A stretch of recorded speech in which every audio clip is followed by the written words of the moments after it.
Now, I don't want to be the guy that hypes up Dragon Ball Xenoverse 2 for no reason, because let's be honest, just by looking at the trailer, it's going to be a more advanced / polished version of Xenoverse 1. However, since then, Bandai have come out and said that Dragon Ball Xenoverse 2 would be the most detailed Dragon Ball game to date, and I don't have any reason to doubt their word, so here are the 7 ideas that will make Dragon Ball Xenoverse 2 the best of its kind.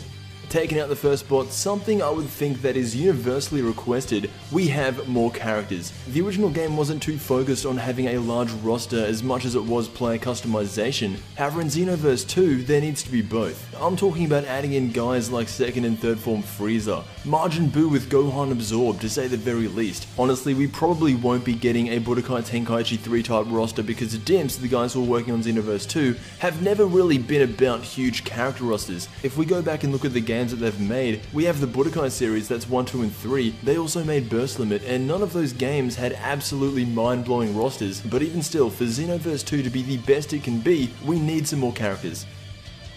Coming in at number 6 is an original story, or something completely different.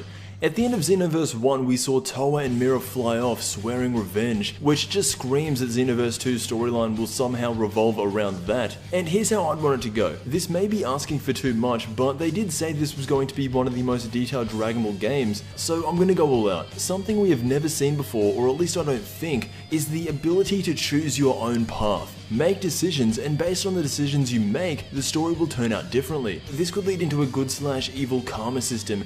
Maybe you could join up with Frieza while he's fighting Goku, killing him, and that could impact the rest of the story. Honestly, I would love to see something like that. One of my biggest problems with the first game is that whenever you went to fight someone online, there was a 3-minute timer, meaning that every battle you would do would last 3 minutes. And just a simple change, I would completely get rid of the timer. Taking out number 4, more races. The 5 races we currently have are Humans, Saiyan, Majin, Namekians, and Frieza's race. And to be fair, those are the only main races in Dragon Ball. I know a lot of people wanted androids, but the thing is, how would you separate them from the humans? The only races I can actually think of adding that would be completely different would be the Kaioshin race, which if we're being honest would be the most overpowered race. Maybe you could unlock more races after you beat the main story, but like I was saying, the only races I can actually think of adding are the Kais, maybe the androids I guess, definitely a skinny Majin Buu. I would actually like to see a joke type race. This is probably just me, but something like a Cyberman race or a Frieza Soldier race, I don't really have a reason for wanting this, I just think it would be fun. More maps. The original game I believe had around 16 playable maps, and I really liked the ones we got. But now with Dragon Ball Super, we should be getting maps like the Universal Stage, and as Super continues into the future Trunks arc, we could be getting maps based on what we see in there.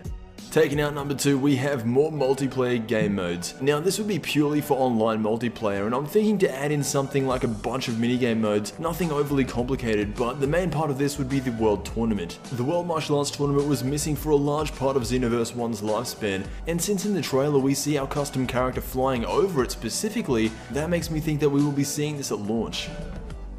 Now the final thing that would make Xenoverse 2 stand out from all the other Dragon Ball games would be to somehow tie in your original custom character that you made in the first game and involve him in the story. I don't really mean the ability to play as him, although that would be cool too, but considering we saw a hologram statue of the custom fighter from Xenoverse 1, that makes me think that there could be a way to transfer save data and actually have your original custom character be a part of Xenoverse 2. Anyway, that has been 7 ideas that could make Dragon Ball Xenoverse 2 the best it could be. Expectations are very high for this game. I want to thank you all for watching, and as always, I will see you in the next Dragon Ball video.